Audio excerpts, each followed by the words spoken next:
and one's me, so all 5 of them. Hello, this is BUB'S Comics coming at you with the No Faces Comic Chat, and we'll catch you next week, same time. Well, sorry I'm late. Dinner ran late, basically, is my only excuse, and it's not really an excuse. It's just a reason, because that's just how it is. I didn't even have time to clean all the red beans and rice off my shirt, so that's how that happened. Nice. I know. Try and keep one of the benefits of the No Faces chat is you can you don't have to clean anything to clean up at all. Oh man, I didn't even think of that. You're right. Yeah, I'm perfectly clean. Good point. Let's see the shirt. Let's see the shirt. Show evidence. No, it's bad. I didn't even know it was on there until I was moving to put up a comic and my wrist got caught in it. It's like it's a big soup. Oh no. All right, we're gonna make it. Let's see. Who do we have in the chat so far? We got Pope. Now wait, is it Cerebus or Cerebus? Somebody help me out. I think it's Cerebus. Cerebus? All right. Looks like Pope Cerebus. Cerebus. The first comic lover Omega's in the house. Knights of Old says, "Hurry up." Yeah. I thought hunting Golden Age books made you patient, DS. Is that not true? It doesn't make you any more patient. You're just forced to wait for them. But well, there you go. It drives you crazy. Consider me a Golden Age book. Werewolf by lunchtime, and by that I mean I'm mostly brittle, but still complete. So it's solid 4.0. Let's see. We got Gray Man. Again, yes, I'm tardy. One demerit for me. Yeah, Rayman, Silencer Man. We got JPL Flash. He cracked over 1,000 subs. Yeah. So, congratulations to him. Well deserved. One of my favorite channels from his inception. So I remember when I had twice as many subs as him, and now he has twice as many subs as me. And that's the way I prefer to be, just move everybody on up past me. So let's see. Yeah, I think that's everybody. So unless my chat doesn't, sometimes it doesn't refresh very well. We got Batman Comics 87 in there. Okay. Oh, yeah. And we got Go To Geeks. We got Area 51 Mike's in the house. Hialeah Comic Bro. I tell you, it's right. Yeah, I'm all over it, man. We got a cavalcade of comic lovers in the house. Very, very happy to see you all. Oh, you're welcome. And if you like that, you're gonna love who we are tonight. Roger, why don't you go ahead and tell us? It was the aged art something. I forgot. Yeah, it was an underhanded way of calling us old. I think. Oh, yeah, exactly. Yeah, it was a clandestine way of calling us old fogies. I didn't think so. I was referring to the art, the aged art aficionados. Oh, so aged applies to the art, not the aficionados. Exactly. Yeah, that's called a semantic ambiguity. That's right. That's correct. That's correct. See, the adjective. That's the adverb, or that's not the adverb for the adjective. That's the adjective for the noun. So that is an insult. Well, if you're like that, you're going to love next week's title when we are the subversive adjective insults of the subjective ambiguities. So you're going to love it. I don't know if I can fit it all on a title card. Yeah, I was going to say, I think there's a 100,000 page word limit in there somewhere. Let's see. So it's Women's History Month, so I thought I'd break out a woman in a leopard bikini to show off, but really it's because it's good girl art, and I think Cave Woman's a good representation of good girl art.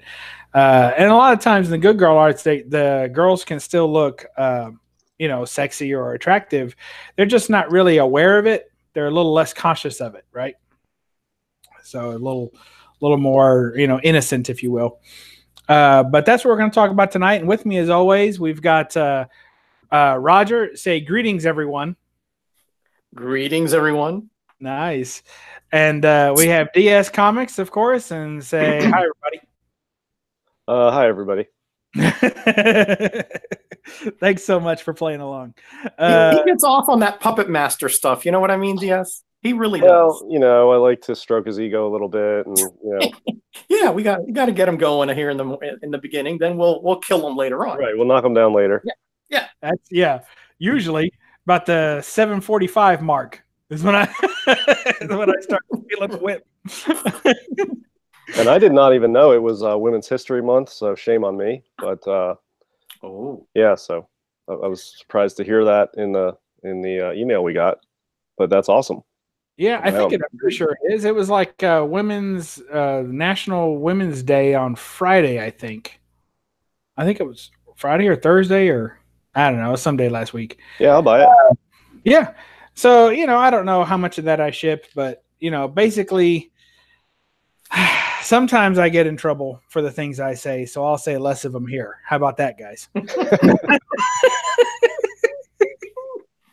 All right. Well, Mrs. DS does not watch the replays of the chat, so I'm safe with her, whatever goes on. So Mrs. BUB'S doesn't either. It's funny because when I started this channel, she was a big champion of mine. You know, she was one of my only subscribers, of course, and she watched every video, and she was like, "Oh, honey, make another video," you know, all that kind of stuff. And now she's like, I see the messages, but you know, and I'm like, she's like, I just don't have time to watch videos and stuff.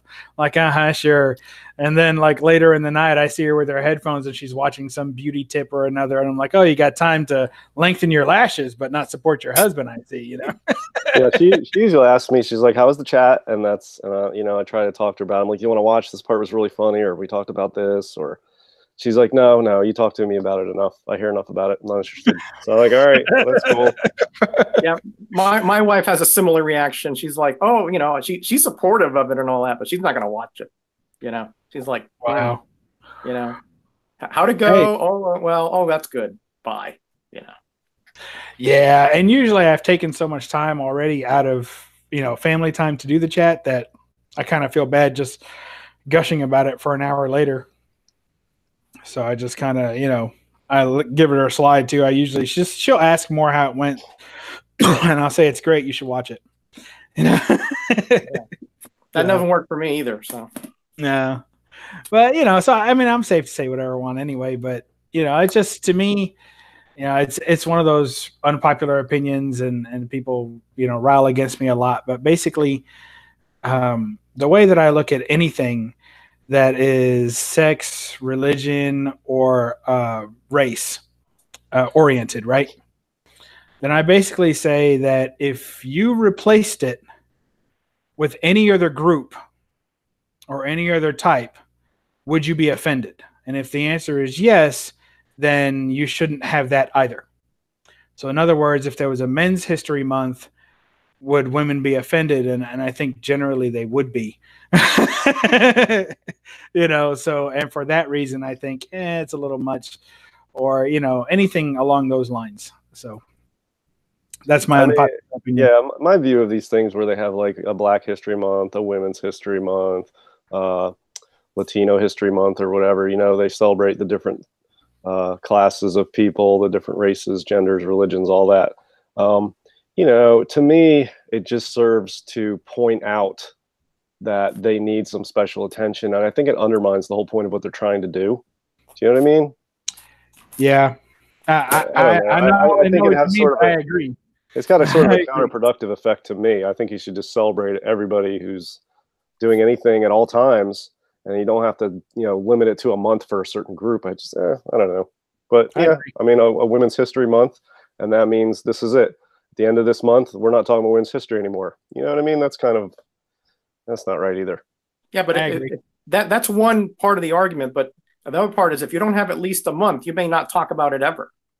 Well, so I don't believe that. Yeah, at least I don't believe that either. But well, I mean, honestly, I'm just talking out of my own experience. I don't remember there being any concentration of any of these month things until that came up.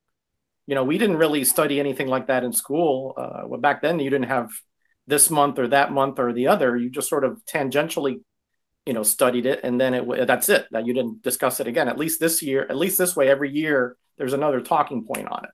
I'm not saying I disagree with you, by the way, DS. I'm just saying I think that's the logic behind it. Yeah, no, I think you're right, and it sets a definite slot every year. Certain things in history never get forgotten. They always get covered, so they will never be missed ever. It bothers me when things are limited to like, it's sort of like, I don't know, it's like segregating the year. Do you know what I mean? It bugs me in a sort of subversive way about these type of celebrations, and I think they should be celebrated when they're relevant, regardless of whether it falls within a particular month or whatever, you know. But you know, that's the society that we're in, and you know, I think it sort of has a counterproductive effect sometimes. I'm not saying that this particular month or last month or whatever does, but that's just my personal view on it. My personal views generally are usually not very popular, so take it for what it's worth. Right there with you, buddy. I think the other issue is that there seems to be very little new information that comes out. It seems to be just a rehashing of the same old stuff. And then anything new, it's like anymore, if we're to make a hero out of someone of history, we have to make a goat out of someone else. And it seems like that gets pretty annoying. Like, you can't just have the people that were heroes when you were a kid anymore, and now those people are all bad people. And now, you know, you didn't know, but, you know, the guy who swept the floor is really the guy who first had the idea, even though we have like no actual evidence of anything like this. But since it makes a sensational story, it seems like they rewrite history just for the sake of a sensational story. And that kind of aggravates me too, because I think that also takes away from the grander scheme of things. I feel like it's an outdated concept to take a month and focus on anybody, or a week and focus on anybody. I think, you know, the more you celebrate human history and the human culture, as diverse as it is, or sometimes isn't, I think that is more educational and more accurate than simply saying, well, we got 30 days to fill with interesting facts that no one's heard of before, so let's see what we can come up with. You know, I just don't care for that kind of stuff.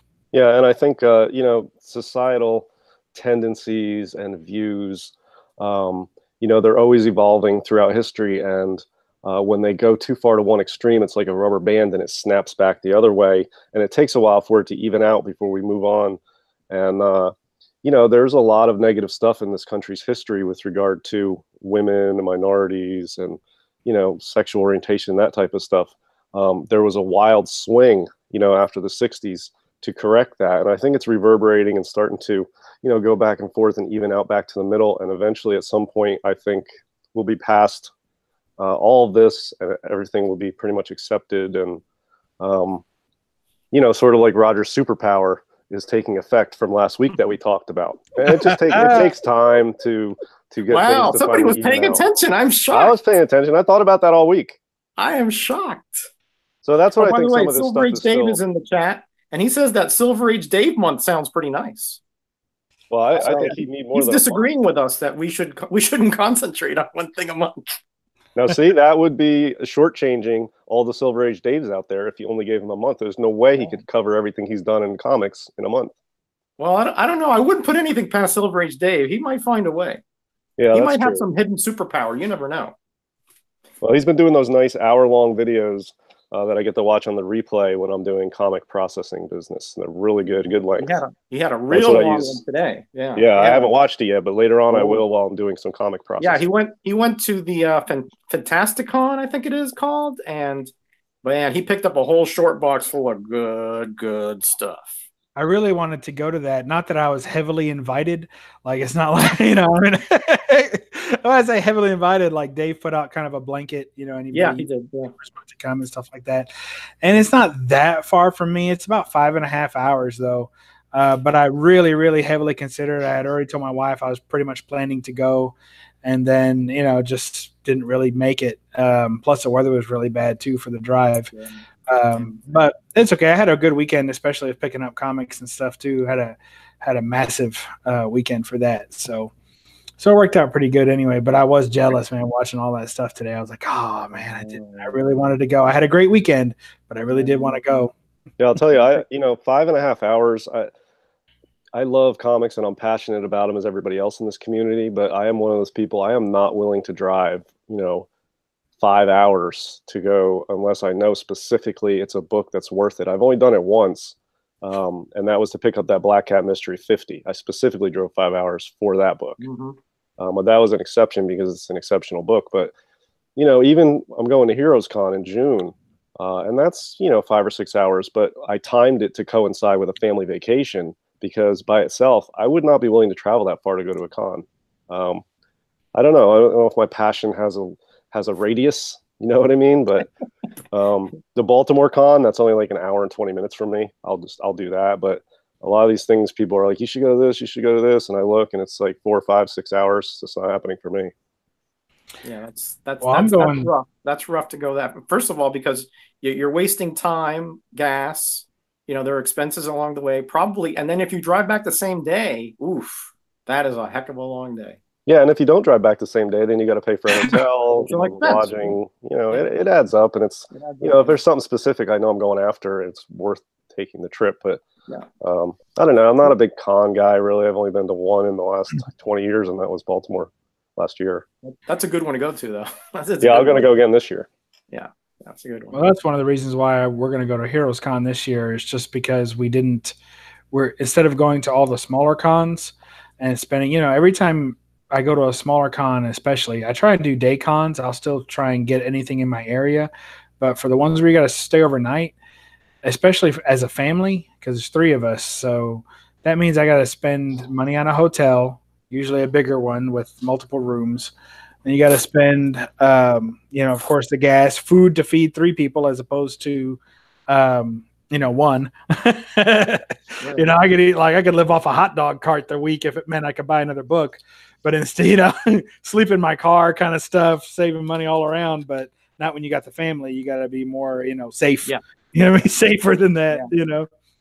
Yeah, I agree. So that's all. I need a couple months in between. Like we've started, I say I, but it's for the trip that she's going with me. But started setting aside money at the end of last year, weekly, putting money aside so that by June I'll have enough to make even the Heroes Con trip worth it because, you know, I'm going to buy books between now and then, and that trip includes a lot more expenses than just what books I'll buy. So it's expensive. Absolutely. Yeah.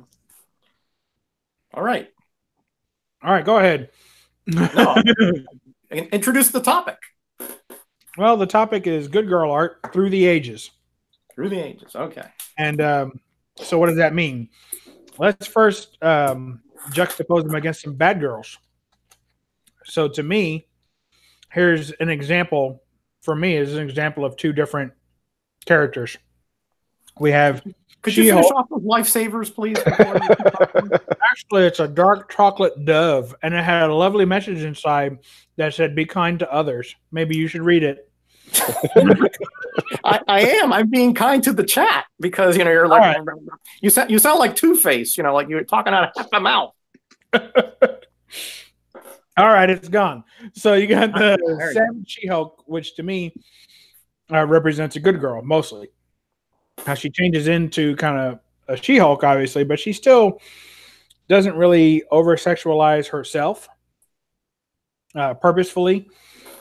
She's more or less, you know, a champion of the people and kind of being put in situations where she becomes a hero. You know, she's not running around stalking the night trying to hurt bad guys, you know. But the opposite would be kind of like Black Cat, who purposefully dresses provocatively. She is an instigator most of the time. She makes things happen. She's conflictual. She's confrontational. She sometimes is good, sometimes is bad, you know, purposefully. So to me, there's a difference. There's a good girl and there's a bad girl, right? So what do you guys think of that? Is that about right for you? Well, to me, a bad girl would be more like a villain, more villainous than a Black Cat. She's sort of like she's catty, but she's not really bad. I would say she's not a killer. You know, I mean, I would think more like Lady Death, somebody along that, you know, along that realm, would be more of the bad girl art. You know, that kind of thing. I look at it as who can you bring home to mama? Oh, well, if you look at it like that, yeah. I mean, that's how I look at it. Yeah. No, if you look at it like that, you're not going to bring any of these home to mama because, you know, you bring the She-Hulk, home to Mama, and she's gonna be talking to you after she leaves, So well, she's a professional woman, She brings a little bit of salary to her. She's a lawyer. She's smart. She's polite but all the time. She also look at that cover there. I mean, she's not exactly a slave to fashion there. You know what I mean? Little tattered clothes. So, but yeah, I see what you're saying though. I see what you're saying. But to me, good girl art is more like I think you were saying the heroic, but not overly sexualized. Not to the point where it becomes distracting, and controversial, right?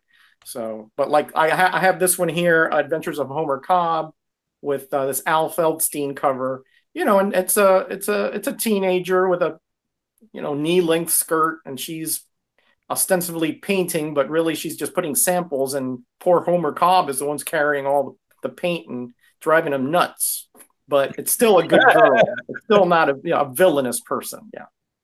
Yep.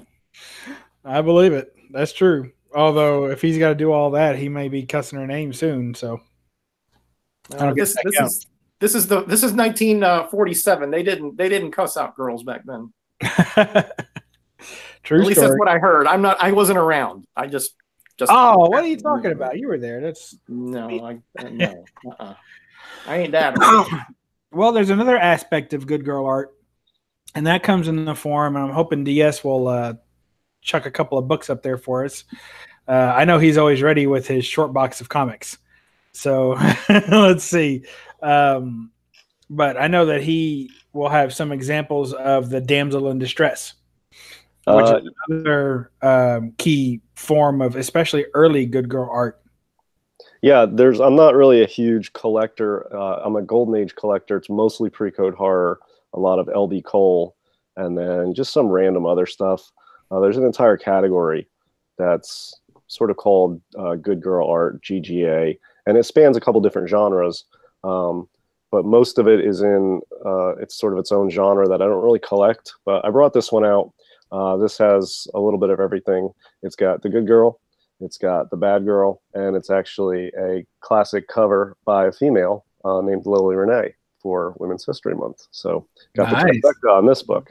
To me, good girl art, you can look it up in a dictionary or like on Golden Age message boards if you want like a specific definition. But it's used a little bit loosely, I think, in the Golden Age, and it basically refers to art that shows a female form in a sort of sexualized manner. It's not too tied to what the female character is doing as much as it is to how the female is portrayed in the art visually. A lot of times you have, like Sheena, where you have some badass chick and she's in a bikini and she's, ripping stuff up in the jungle. That's good girl art. You have girls that are, some of the Phantom Lady covers with the extreme bondage, or like a Brenda Starr, where it's a bondage cover. That's a good girl art. Something like, I think even something like this qualifies as good girl art. Loosely. Give me that book. Yeah, this is an awesome book. There's not many on the census, and I was going to sell it, and then I got it slabbed, and I decided to keep it. Oh, a Pieta cover. Yeah, a Pieta cover. That's a Harry Anderson cover. So, I think that has a good girl art aspect to it. Something like this is completely different. This has got a GGA element to it because center is a girl bound, being lowered on chains onto a spiked wheel. But yeah, most of my stuff that qualifies as good girl art is mainly pre-code horror, like that one. This is a horror cover, but it's got, a good girl art aspect to it. Something like this also. It's a horror cover, a bondage cover, but this would be considered, good girl art. That's one of my favorites. I like how I love that. I'll focus on it so everybody can see it. I love the guy in the back. He's like shirtless, and he is like basically just waiting his turn.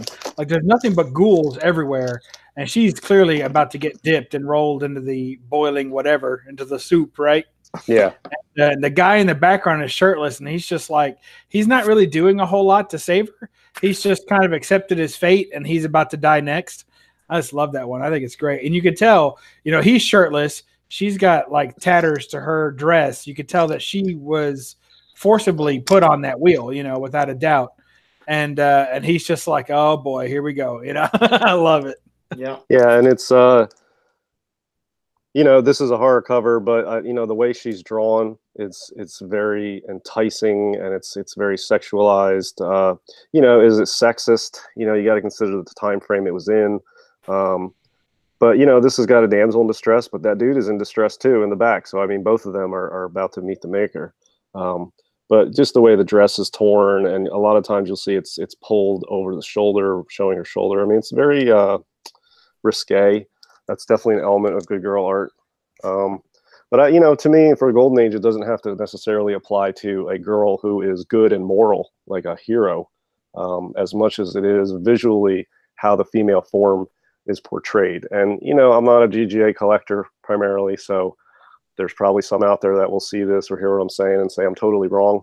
But, that's my view of it. There's a lot of different types of female characters in the art that are considered GGA covers or having a strong GGA element. So, that's my input on it. But I don't have any like the Phantom Lady, the Matt Baker stuff, the Jack Kamen, any of that stuff. But I mean, the stuff I have is horror, and usually when it has a female form in it, it's got a GGA element, but it's not primarily a GGA book. Yeah, Matt Baker was the master of the good girl art, in my opinion, with his romance books. I mean, just such an amazing eye for being able to do the female form in such a classy way. I mean, sometimes in a very risque way, but also it had a classy element to it. I'm showing a couple of, this is a Jay Disbrow, I believe, a painting on this copy of Gold and Silver Comic Book Quarterly. And you see the girl facing you here. Away from that monster, and that you see that a lot because they wanted to highlight the female in the cover, or at least in the foreground. Here's another example of damsel in distress bub that you wanted, and again, like DS was saying, very scantily clad. Is that the original Daredevil? Yes, correct, and that's the yellow claw up there, I believe. I believe that's not the yellow. I think it's called the Claw. It's just called the Claw, yeah. Yeah, the Claw. And notice that the top is almost non-existent. I mean, if it wasn't for Daredevil's arm, forget it. There would be cleavage coming out all over the place. And the last one, and these are the three that I found that had the damsel in distress elements, Bub. That's why I got these three. I love the sci-fi cover here by Al Williamson.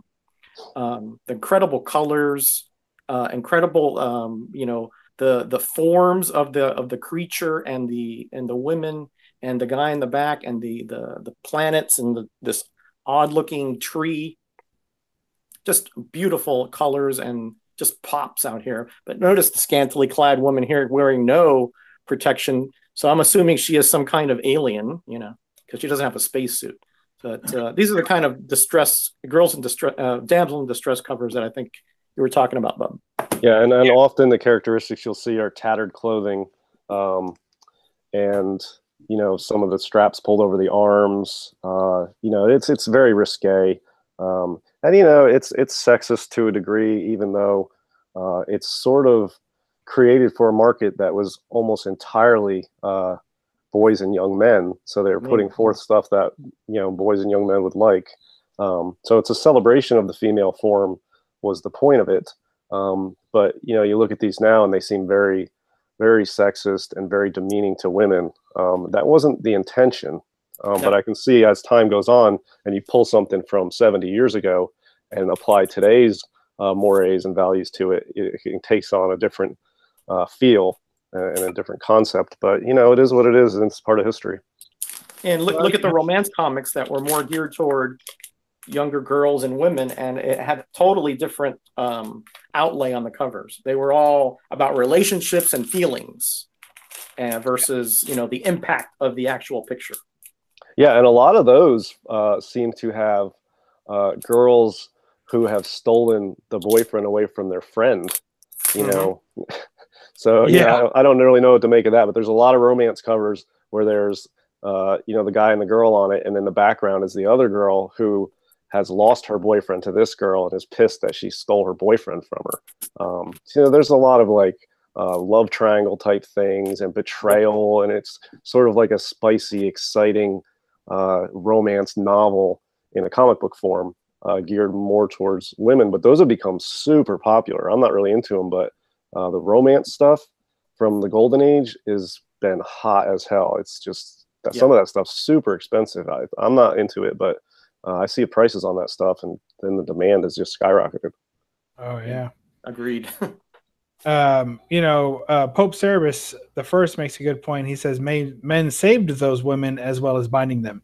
So it's also an issue that a lot of these women were getting in the comics. Hopefully, maybe not as many in the horror comics, but hopefully in the hero comics, at least they are getting saved at some point from the worst a man can do. Yeah, so, and let me jump in there for a second though, because if that's something that bothers you about these books, go look at the horror comics, because here you've got the monsters doing the damage to the man and the woman. Here, same thing. Also here, usually it's not the man doing anything in these horror comics. It's, some other, nasty entity doing it. Here's vampires. You're right. I don't think the woman being in distress was allegorical. It was there as a marketing, and as obviously they had done research and said, well, if you have scantily clad women, you're going to sell 30% more, or something along those lines. Right. It wasn't that they had any kind of axe to grind against women. Like you said, it was everybody's in danger in these covers, women, men, everything. So it was just it was a marketing ploy more than some kind of opinion or some kind of hidden agenda. And I like here's one of my favorite examples of a different type of good girl art, and that is what I call the girl at home.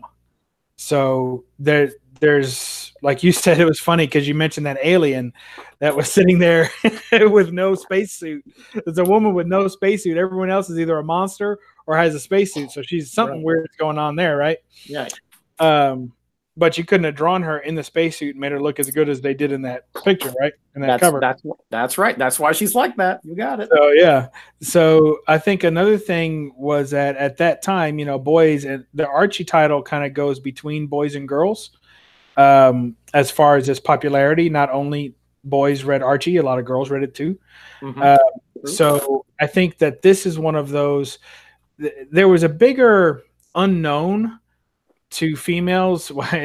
Some guys in the chat might say they still don't understand them, but but back then there was a lot more misunderstanding between the sexes. I think there were less examples, less exposure between the sexes of what someone was really like at home. You only had basically your parents or your siblings to get information from, and then all of a sudden you're married and you're living with somebody and you had to figure it out, right? It was largely a mystery until then. We're talking 50s and before. So this to me is an example of girls at home. So you have good girl art in the sense that she's just brushing her hair, but I mean the average young man did not see a girl brushing her hair unless it was his mother or his sister. There wasn't a girl in a bathrobe running around the house that was anything other than related to him. So, and then, what does a girl do when she's home alone and with her friends? And I think that this type of art also presented that as kind of an unraveling of the mystery of girls to boys. So I think that had its own kind of appeal to it, solving the mystery, if you will.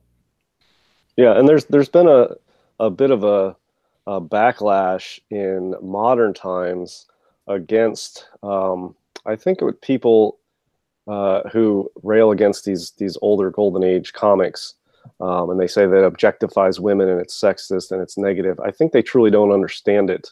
But there's been a huge backlash against this type of art, and you can see it in a lot of modern art where female figures are drawn, I believe, purposely to downplay their physical attributes, and they're fully covered up by their uniforms. There's a much less of a sexual element. It's like they're going overboard to make sure that nobody can objectify some of the women in comics today, and I think that's a sort of a reaction to how comics traditionally have been, which I think it's a celebration of the female form. But today, I think a lot of people are taking it as an objectification and a sexist approach. So anyway, that's just my 2 cents on what's going on today, because I see some of these newer comics. I don't buy them, but I still look at them and research them and whatever. And I see some of these female heroes and characters in these comic books look like they're really young physically, and they don't have a lot of the attributes that the Golden Age comics I have, the women on those covers do. And that's where I think it comes from. But, I don't know. I'm not into modern comics. I don't follow the trends. But I don't know if it has anything to do with this discussion, but I'm just throwing it out there. Yeah, it all has to do with it. I appreciate that. And I would say that I think part of the difference between the sexualization of women in comics comes from the difference between who's wielding that sexual power. So I think in modern comics, if a character is sexualized on the cover, meaning they're overtly sexual in some way in the way that they choose to dress, then there's a difference between that and forcing a woman into tattered clothes in the Golden Age. Is that in all the covers you showed, the victim, if you will, was powerless, relatively powerless. And now, if they're going to be a sexualized character, then they have weaponized that sexual appeal and are using it however they choose, as opposed to having someone sexualize them. Does that make sense? Yes. Yes, that does make sense. Yeah. I mean, I try not to read too much stuff into this. I like the art. I find it visually aesthetic and appealing. I'm not reading all this stuff into it that a lot of people do. Like, the guys should be jacked and in shape, and the girls should be voluptuous and beautiful. I mean, I don't have a problem with that. That's what I want to look at when I see the cover, and it's appealing to have, humans in good shape. So I don't know what the backlash is about these type of things, but I see a lot of stuff on comics today that I'm like, it throws you off when you see the men and the women portrayed in a certain way that's not appealing visually. Do you know what I mean? I don't know. Yeah. I don't know what's going on there, but it's a universe different than the stuff I collect, what's coming out today, just in this aspect that we're discussing. Yeah, I agree. And even if you go back to like the comics I collected as a kid, maybe as a young man, or as a kid even, I was looking at the superheroes, the male superheroes, and thinking, boy, I wish I looked like that. Wouldn't that be awesome? I'd love to be as powerful as that. And I don't think that the women want to look at, or girls want to look at women that are that perfect, if you will. And I don't think they aspire to that the same way that a man aspires to be powerful. Does that make sense? I don't know. I mean, it makes sense. I don't know if you're right, though. I would hesitate to speak to what young women aspire to be. I agree. I'm hesitant too. I mean, when I used to see the comics in the 80s, slippery slope we're going up there. Yeah, the comics in the 80s when I was growing up, like Thor and Captain America and whatever, Wolverine. I'm like, man, I want to be in shape like that guy. I want to be built and jacked and be, all that stuff. So I know young boys aspire to grow up to be big and strong, like the heroes that they idolize in the comics. I don't know what women see that, but traditionally, and I think it still holds true, comics are generally, for the most part, purchased by men. I know there's a lot of women that are into comics. It used to be like 98%. I think it's still probably like 70%. So that's where it all comes from. Yeah, I think it's a little more than that. I mean, based on what I see in the LCSs, I'd say it's about 85, somewhere in there. I mean, again, this is just in my little niche of the world, But look at YouTube, even. How many women YouTubers are there that do comics? Not that many. Yeah, I mean, there's quite a few out there, but I mean, yeah, out of every 10 in the YouTube community, there's probably, I don't know, 2 or 3 that are female, right? I doubt. Yeah. I don't think it's that many. I think more like 10 to 1. Okay. Yeah, I don't know the ratio. I mean, it's obviously majority men, so I don't have a problem putting out stuff that men generally want to see. But it's whatever the buying power is what the art's going to cater to. So right, I agree. I think that's why sales are hurting possibly too, because visually they're not catering to the main audience that's spending the money, so they're buying less of it. And if you cater to an audience that's not spending as much, you're going to make less. And I think Marvel is really hurting from that type of practice. But I think part of that also, as far as the new modern trends are, I think that older collectors or people who tend to say, "Oh, all the modern comics are bad and they're not written for me," or any, I think that they're forgetting that comics have kind of always been written for the kid that wasn't playing sports. For the kid that wasn't doing something else that everyone else was doing. They were already more or less catering to a group of kids that were different than the main group of kids, so it would seem, because it was kind of not a lonely activity, but it was a solitary activity. You could definitely share with other kids and you had friends and all that. I'm not taking that away. But there's a difference between two kids riding their bike to the comic shop or the malt shop and getting comics, and 14 kids playing on a team. It's a different dynamic. And when you look at kids today, they're the kids that were being catered to before and the kids that are being catered to now are different, but there's still a minority of social misfits, if you will. Somewhat misfits. I'm not putting anybody down, but I'm just saying, it seems like a little bit of the social misfit today is different than the social misfit was 30 years ago. So now the comics are written towards those social misfits. And what's funny was that the social misfits of 30 or 40 years ago have now found a way to become popular thanks to the movies and all the pop culture around all this comic stuff. Now all of a sudden it's cool to be a geek and it's hip to be a nerd, and you got these hipsters dressing like people from the 30s and thinking that they're cool. So I mean, now the counterculture has become a mainstream. So where does that leave us who've been doing it for 30 years? All of a sudden we're not looked at as odd anymore. So why should comics cater to the misfits of 30 or 40 years ago? They're catering to the misfits of today. Now, where they're missing is that in catering to those people, what they've missed is that those people don't care about comics. They're watching TV, they're watching YouTube, they're doing whatever they do. But comics isn't where they're getting their escapism. It's not where they're getting their relief or their inclusion. It's in something else. So they're making these comics to target that group of misfits, and yet they're not getting to them because they don't care about comics. There's no reciprocating interest. Yeah, I was going to say exactly that they're not doing a good job of if what your hypothesis is true, and I think there are some elements that are correct, right? That they're missing the mark. I mean, they're not even hitting the target, because the fact of the matter is that when you're talking about 50,000 people that more or less that buy comics on a regular basis, you're talking about an infinitesimal amount that it's not sustainable for very long. So they have to have some kind of mechanism of marketing. If they could just go on YouTube and see what is going on there, they have their own sort of built-in marketing device, and yet they're not doing that. They seem to be doing something out of some kind of corporate conscience, but not really for the target audience that they have currently. I mean, you have your art journal covers, which are nice. You have those kind of layouts, which are pretty. But I think the content of the comic is not targeted to those misfits, as you call them, or at least those misfits are not the ones that are buying those anymore, because they don't feel like that story that they're relating is relatable to them. Yeah, I think they're missing the mark.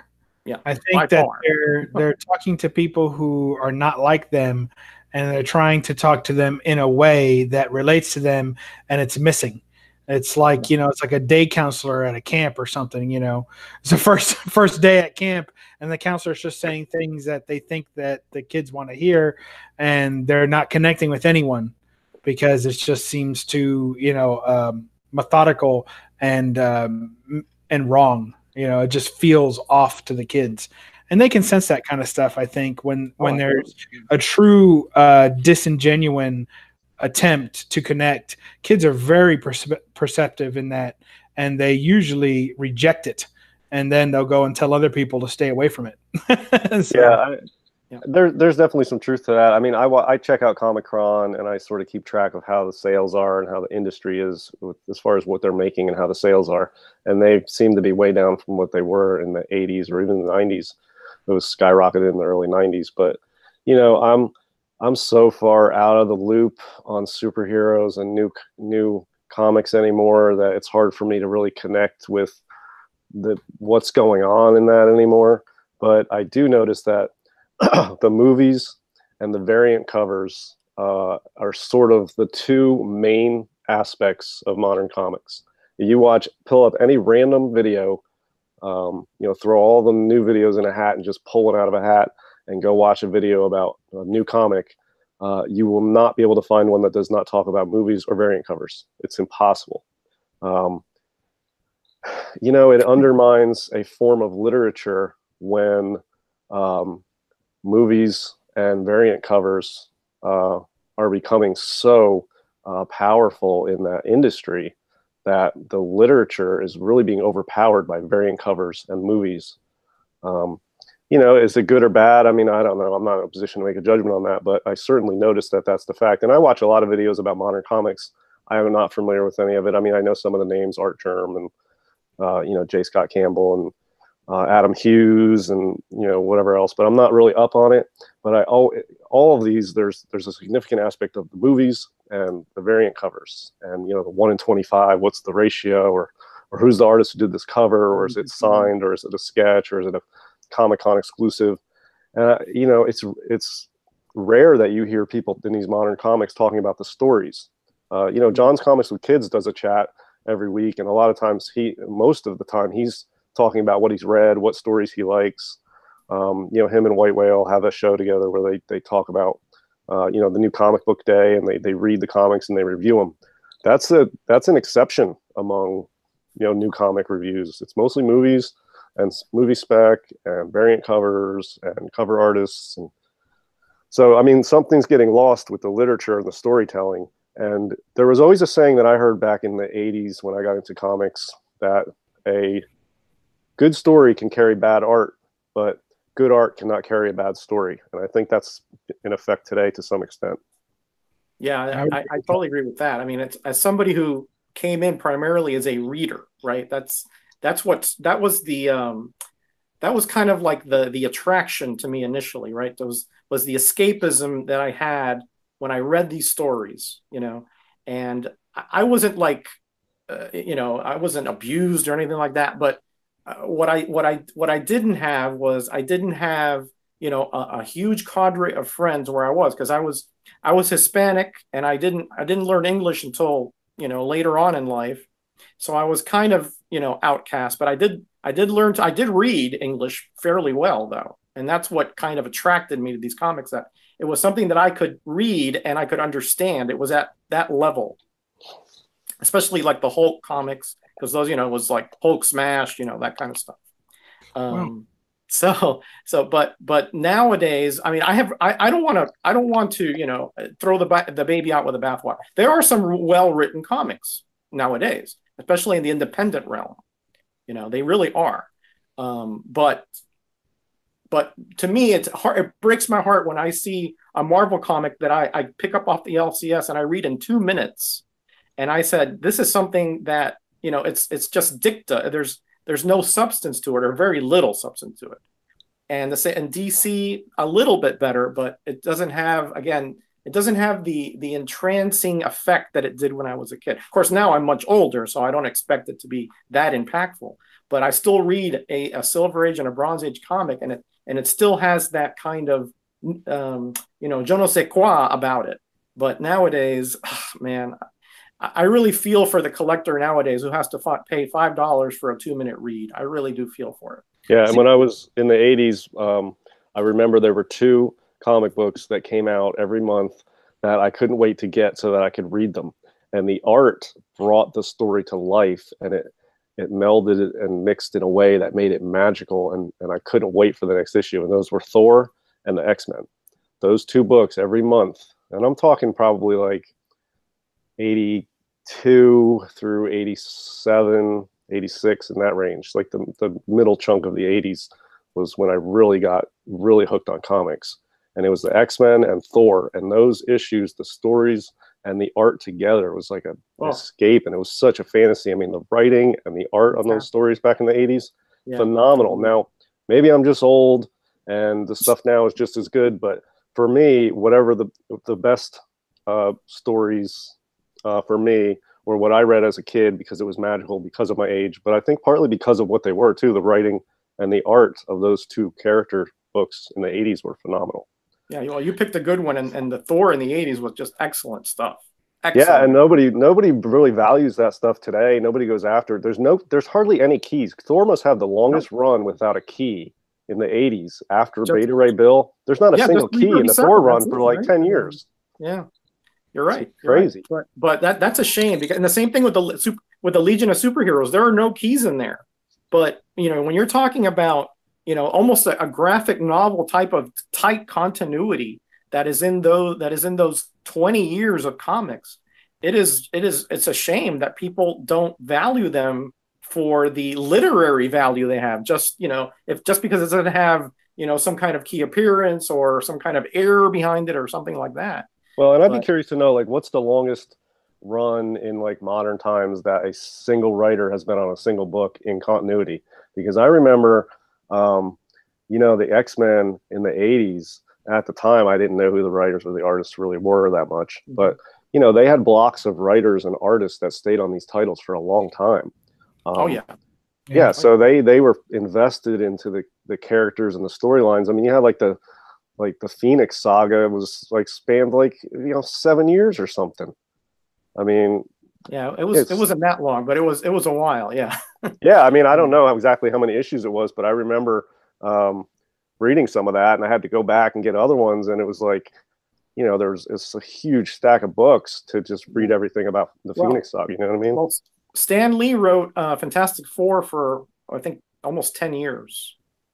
I'm sure there are others that have done, longer stretches, but that to me remains one of the greater, story, as far as from beginning to end quality, from we're talking from the early 60s until the early 70s, or maybe 1970. Lee did that, and Kirby did for most of that run as well. That kind of continuity, just you can tell the love, and you can tell the quality behind it versus when every 5 or 6 or 7 issues. And that's because a lot of times, because they're afraid that if an artist gets too hot, they're going to lose them, so they kind of move them around. Yeah, they have the McFarlane effect, right? Right, the McFarlane effect. They get too big for their britches. Yeah. I think that part of the issue is that no one really talks about which came first. Did the writing deteriorate so much that kids stopped reading comics, or did kids stop reading comics and therefore the writing wasn't as necessary or sought after to create a coherent story? And I tend to believe that it's more the latter. I think that when the choice of digestible media went away from comic books, you even hear it today when people say, "Oh, my kid is getting into what?" When they say they're getting into comics, what are they getting into? They're getting into collecting comics. That's what you hear. Oh, my kid is going to start collecting comics. So, there's a difference between reading comics and collecting comics. When I was a kid, I read comics. As an adult, I collect comics. And I still read them, but, you don't end up with 17 long boxes of comics as a kid unless you're collecting as a kid. And I think that right now, there aren't really too many young comic readers. There's only comic collectors. And when you're collecting, now there's an era of what's rare, what's scarce. That's where the variant numbers start playing in. Then you have people that are really only collecting for the cover art. And then you have the, no offense to anyone who may be in the chat, but you have the grade Nazis, right? The grade only want high value or high pristine books, high graded pristine books of the newer books. Well, that means it's never been read. That means no one ever read that book. And people are getting books and they're literally never opening them because they don't want to drop it from a 9.8. So, that's the difference between a comic collector and a comic reader. And again, I'm not saying that you can't be both as an adult, but as a kid, you're going to have a comic. We used to be readers of comics. We didn't know to cherish them the way that we do now. A lot of us didn't. Some select few still did, and cherished them for various reasons. But I think that when you're sitting there as a child, most of the time, most of us ragged these comics out. We read them so much, rolled them up and put them in our back pockets, stuffed them in our book bags so we could hide them and read them in the playgrounds, all kinds of stuff like that. And yet now, kids don't even buy comics, and when they do, they're buying them like digitally. Those are your readers. To me, are the comic readers, or anyone who has a digital subscription. That's your comic readers now. And you don't really need that kind of good story inside anymore because there's just not that many people reading comics anymore. Well, I'll tell you, I think maybe I was in a minority because I'm so OCD now. I was just as OCD as a kid, and I remember having, I don't remember particular issues, but whenever I had even a square bound comic from whenever, I remember just opening it gingerly and like peeking in. Not opening it all the way because I noticed it would get that crease and that bugged the hell out of me. So if you would have watched me sitting on the floor at a table when I was a kid reading a comic, you'd be like, why is that kid reading it like that? What is wrong with him? Why doesn't he open it? Like, I wouldn't even open it all the way because I wouldn't want to bend it. And I remember getting my two fingers and I would push to the corners and try to straighten them out all the time when I would go through my comics. And yeah, some of them got a little ragged, but I was just doing it as an OCD thing. But yeah, it wasn't until I became like a teenager and into high school where, the 90s started, where I started buying comics, and I didn't read them all, but I was collecting them at that point. So yeah, you're right. I mean, as a kid, we read them, and now I mostly collect them, and a lot of them I buy are already slabbed. I never even opened the book like this. Well, I did read this one, but yeah, I don't know if I have one here. Some of the ones I buy slabbed, I've never read it, but I'll try to buy like hardcover collected editions, graphic novels, and try to read comics that way, especially the old horror stuff. A lot of people seem to be doing like the readers, as Bub was saying. They'll do both sometimes. They'll grab the physical copy and that will be put away and kept pristine, and then they'll either read it digitally or they'll wait for a compilation and read it later on. So there are those that do both, but I think those are, in the vast majority, minority. I'm sorry. When I go into a comic shop now, though, I mean, when I was a kid going into the comic shop, it was rare there were graphic novels. I think there were some maybe in the corner next to the Dungeons and Dragons books or whatever. But they existed. Yeah, when you go into a comic shop now, it's wall to like an entire 2 walls of the 4 are covered with bookshelves and graphic novels. That has exploded, and graphic novels are only being bought to be read. I don't think there's much of collectability to that stuff. No, I don't think so. I think people are still willing and hungry to read good stories, whether it be in comic book or graphic novel form. I'm not into it enough. I'm out of the loop, so I wouldn't really know. But there's a ton of graphic novels out there now. So I think if you put out a good story with good art, nobody's going to care about a movie or a variant cover. If you put out a solid product from cover to cover, it'll make money.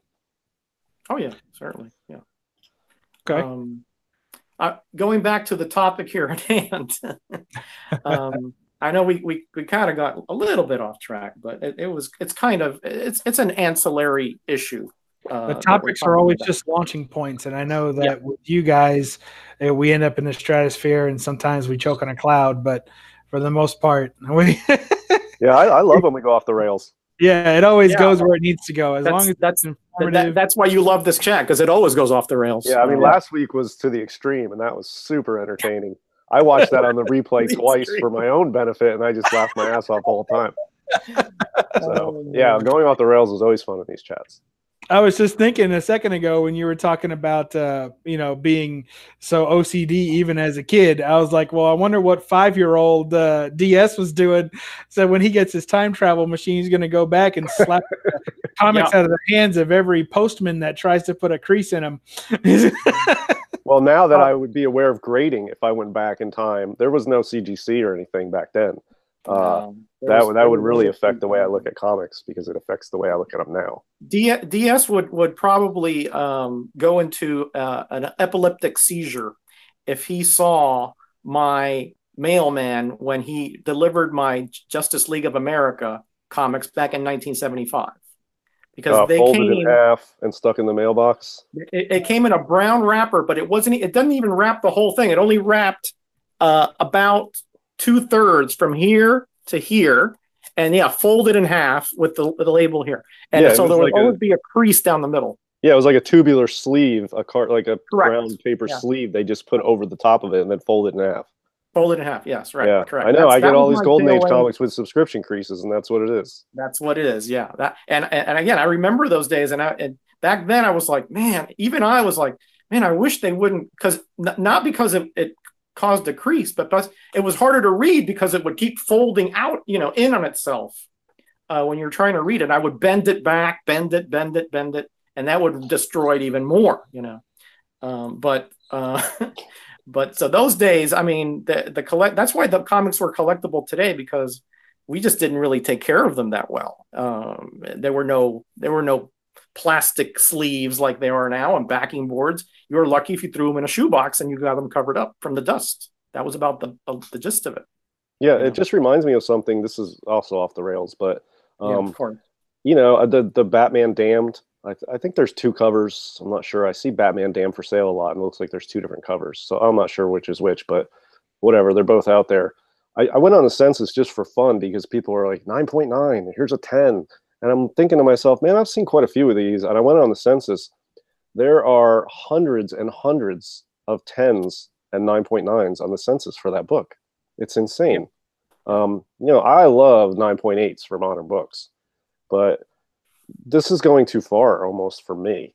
And when I was collecting superhero books, like anything from 1980 up, I would rather not have it if I couldn't have a 9.8. So I am a total grade snob when it comes to modern comics. But to see several hundred 9.9s and 10s on the census for a book, I don't know, man, that's going too far. So I don't know if that's related to anything, but yeah, this is a funny from the chat here. Century Stir Fry says, I haven't gotten into a stamp collecting street fight in a long time. There's no one left to fight. That's true. I mean, stamp collecting was really big back in this. I remember in the 60s and 70s, and now I don't know a soul who does it. Not a soul. My LCS, I had one LCS that's on its way to closing. It's going out of business. And I have another one that just opened up this past few months to help them go out of business. And they, I've talked to the owners a few times, and the bottom line is they trade in comics to keep people walking through the doors so they can sell them pops. That's pretty much all it's about. It's all, almost every comic shop is like 50% pops now, it seems.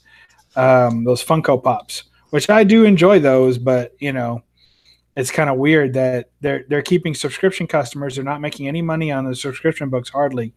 But it keeps people coming in, and their hope is every time somebody comes in to pick up their subscription, they buy a couple of pops. So it used to be the other way around, that the sidelines were there for, to try to take advantage of people who bought the comics. Now it's a lost leader for the sidelines. Yeah, there's a couple comic shops I actually really like going to on a regular basis. They're just not LCSs for me, but there's one in South Carolina. I can't even remember the name of it. There's a couple down there. I mean, there's one, and you go in. This is in Charleston, South Carolina, and mostly what he has is back issues. He's got a lot of gold and silver stuff and like high end. It's really cool. It reminds me of when I went to a comic store as a kid, and most of it was just long boxes of older books, and on the wall was wall books, and there was a very small section with the new stuff. It seems to be very few LCSs or comic shops these days that are like that. Most of them are new books, graphic novels, pops, action figures, and then of course the Magic the Gathering and the gaming community is really taken off in the last 15, 20 years. Yeah. But comic shops can make it, but you can't make it just buying new comics and getting them from Diamond and playing that Diamond game, which I think is losing for a business. And then trying to sell a bunch of pops and action figures and have gaming on Friday night. If you want to make it as a comic shop, and not a gaming shop or something, I think you really need to be aggressive and go out and buy lots of old books and stock unique back issues, have some good wall books and some higher end items. And I don't think a lot of comic shops do that as much anymore. No, and then in the end, you still have to sell. That's one of the issues. Like I knew a guy, he's down in Tennessee, has one of the best shops I've ever been to for back issues, and you'd love it, DS. It's clean, it's hyper organized, it's alphabetized. There is no bin of loose books anywhere. Everything is perfectly organized. Wow. If you know what you want, you can find it within a minute of walking in there. It's amazing. Yeah, that's great. That's like the opposite of Second and Charles. Yeah, exactly. He loves it. He's loved the shop. He is stepping away from the business. And the reason now he's letting a manager run it, but he's stepping away because he says to make money now as a comic shop, you have to be selling comics 24 hours a day. You have to have Instagram sales. You have to have Facebook sales. You have to be in every type of social platform. And you have to sell on eBay, and you have to sell in your brick and mortar to keep the lights on. So you have to be basically a comic, salesman 24 hours a day, and it's exhausting, and it's taking too much time from him and his family. So now that the shift has become that where he couldn't just stay in the shop and have people come to him, now he has to send the comics out, and it's too much energy and time to do it. So he's letting somebody else do it. Yeah, I'll tell you, if I ran a comic shop, what I would do is I would not buy anything from Diamond. I wouldn't stock any of the new comics that are coming out. And I know people that want that are not going to come to my shop. I would be going out and trying to find lots and buying, back issues, older books, gold, silver, bronze, copper stuff, stocking that, getting some stuff graded, offering some unique items. And it would be a collector that comes in there. My customer would spend more per visit than some of these more modern comic shops.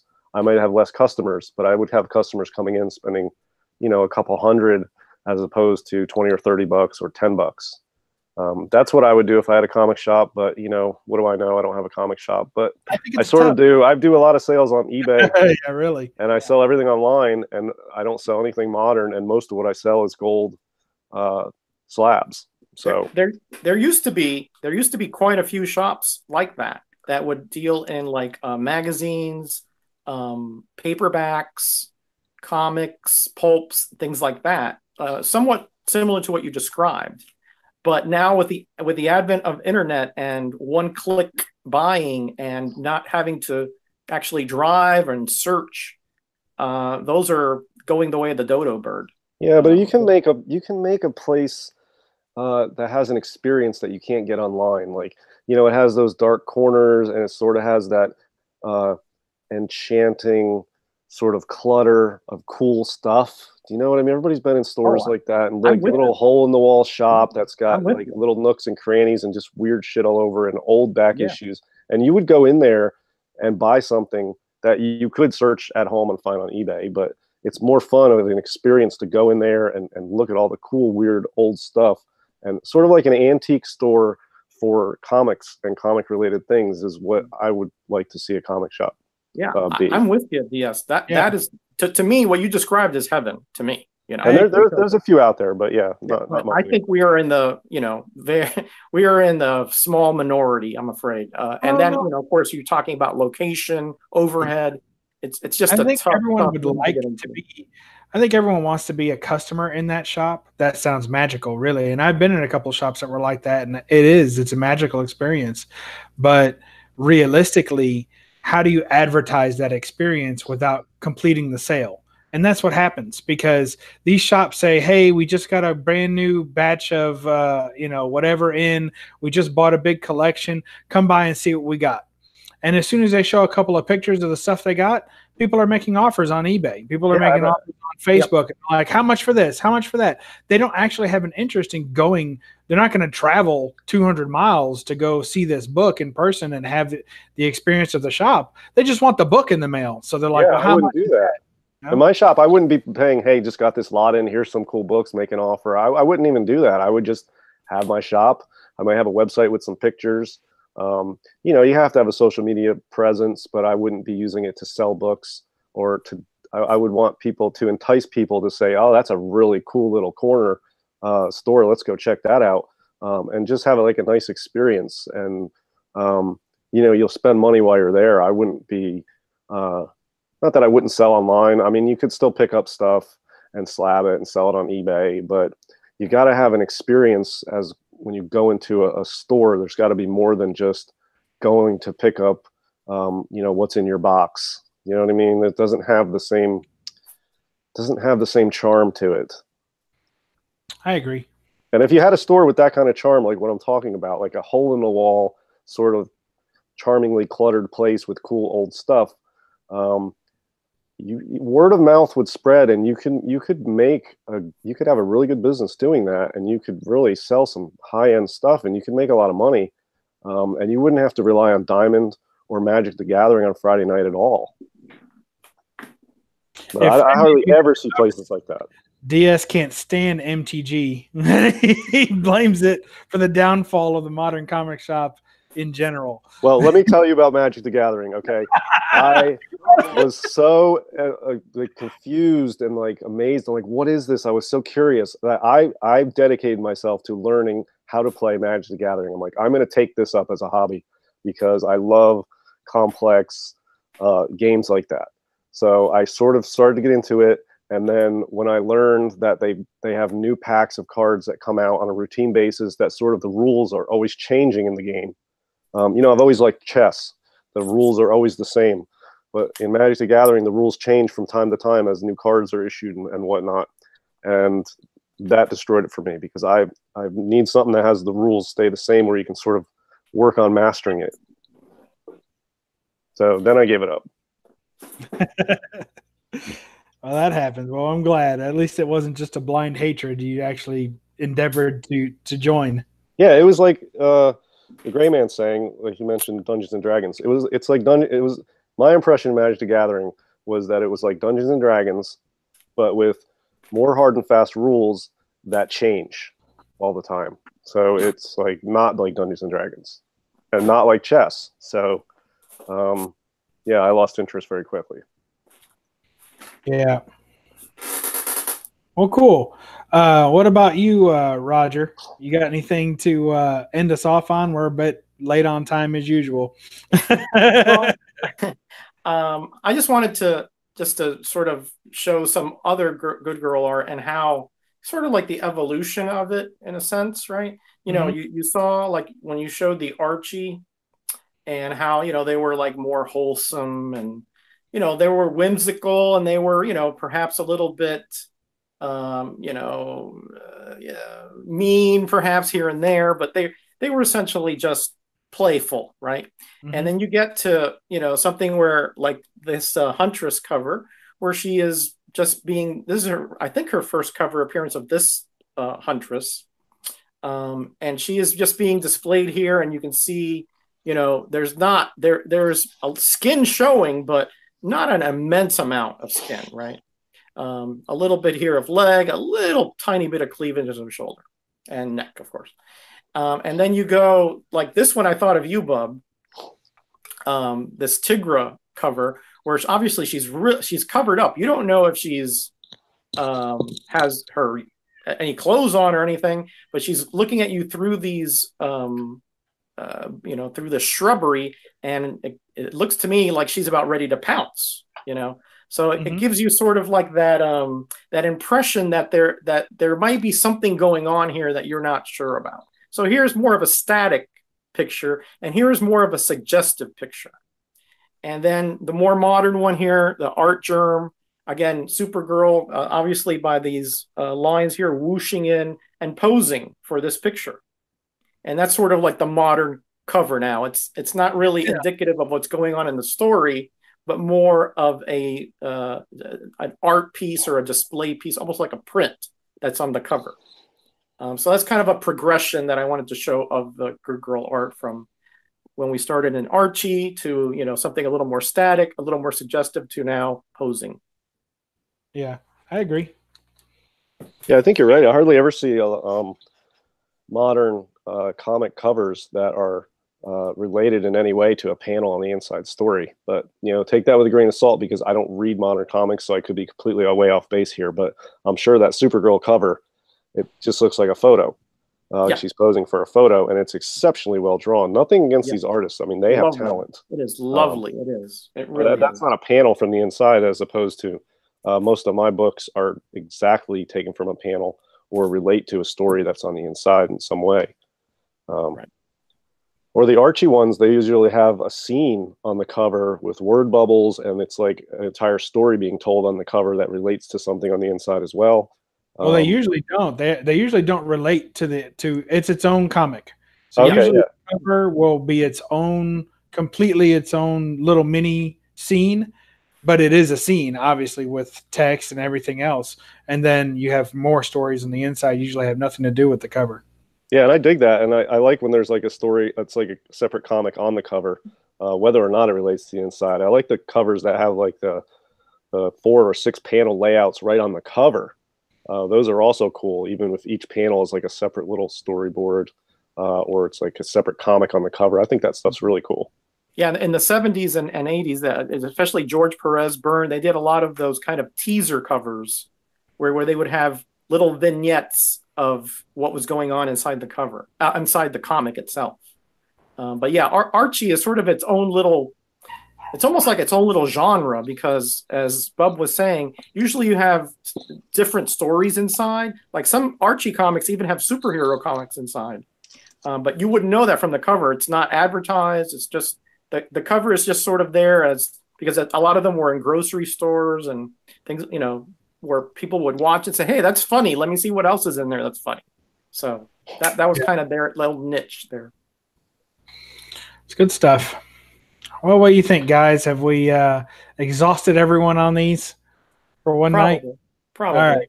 Yeah, and just one last thing. Like, I know I'm ragging on the fact that variant covers and cover art, and you know, you might get the impression that I hate the fact that covers are ruining the comic industry. I am primarily a cover collector, so I mean, I love a good cover, but you can take it too far, and that it can be abused and twisted into something that's damaging to the art form as a whole. That's all I was saying before, but yeah, I agree. People on like Stir Fry saying in the chat, you know, cover has been lying for years. That's true. You know, I remember, I forget the exact issue, but I remember a cover with an Incredible Hulk cover that has the Thing and Wolverine battling the Hulk, and it makes it seem like it's going to be this real big battle. And then in the end, there's a poorly drawn panel sequence. When I say poorly, I mean they didn't even flesh out faces. It's just like, you know, a couple of squiggly lines in the dark shade, you know, where the Hulk was dreaming and basically having a dream of fighting, a memory dream of fighting the Thing and the Hulk. I mean, and Wolverine. And it doesn't even happen in the actual story. And then they make the cover out to be this big battle scene that never takes place. So it's those kinds of things always drove me crazy as a kid. And I'm reading them like, what is this? You know? Yeah, one of my favorite comics as a kid, which one of the very few things I've kept because it has highly sentimental value to me, is a 4-part just miniseries, Fantastic Four versus the X-Men. And that incorporates a large part of that is a dream sequence by the little kid who's the son of the Fantastic Four guy. I'm not. What's the kid's name? The little Richard guy. Yeah, Richard Reed's little kid. I can't remember what his name is. Dickie Reeds, I think. I can't remember his name, but Dickie Reeds. Yeah, as a kid, I loved it and I kept it. And the cover of the first issue, Franklin Richards. Yes, Knights of Old comes through Franklin Richards. Yeah, that's right.